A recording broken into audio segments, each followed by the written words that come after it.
ऐश्वर्या को श्रुति के अंतिम संस्कार में शामिल होने से रोकेगी मन्नत। मन्नत के सामने आई उसकी सारी की सारी सच्चाई। जी हां, सीरियल मन्नत में हमें देखने के लिए मिल रहा है कि मन्नत को पता चल गया है उसकी मां का सच, और ऐसे में अब हो जाएगी श्रुति की मौत, क्योंकि लीवर ट्रांसप्लांट हो जाएगा फेल, जिसके बाद जो है ऐश्वर्या को श्रुति की मौत का सच पता चलेगा और श्रुति के अंतिम संस्कार में शामिल होने की कोशिश करेगी ऐश्वर्या, लेकिन मन्नत रोक देगी ऐश्वर्या को और निकाल देगी उसे अपने घर से बाहर। जी हां दोस्तों, क्योंकि मन्नत को सारा सच पता चल जाएगा कि ऐश्वर्या ही उसकी असली मां है और बचपन में ऐश्वर्या ने ही उसे समुद्र के किनारे छोड़ दिया था, और ऐसे में मन्नत का गुस्सा ऐश्वर्या पर निकलेगा। ऐश्वर्या बहुत इमोशनल होकर वहां पर आएगी अपनी बहन के अंतिम संस्कार में, लेकिन मन्नत पकड़ेगी ऐश्वर्या का हाथ और उसे निकाल देगी अपने घर से बाहर कि आज उनकी जो हालत है वो सिर्फ आपकी वजह से है। वो यही कहेगी कि आपने तो अपनी जन्म दी हुई बेटी पर भी तरस नहीं खाया, आपने तो जन्म होते ही उसे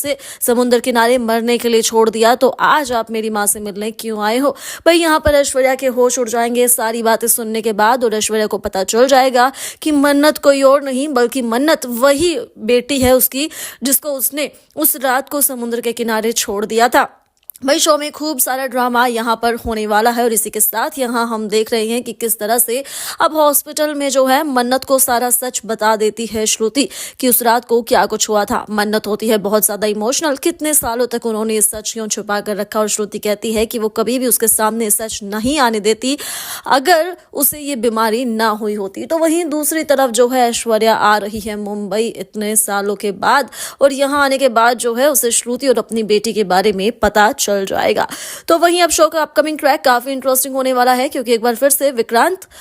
और मन्नत एक दूसरे के आमने सामने आने वाले हैं। जी हाँ दोस्तों, देखना इंटरेस्टिंग ये होगा कि क्या इन दोनों को ये पता चल पाएगा कि इनका रिश्ता बचपन से ही जुड़ा हुआ है एक दूसरे से। अब भाई आपको क्या लगता है, आप हमें कमेंट कर जरूर बताएं, और इसी के साथ सभी खबरों के लिए हमारे चैनल को सब्सक्राइब जरूर करें।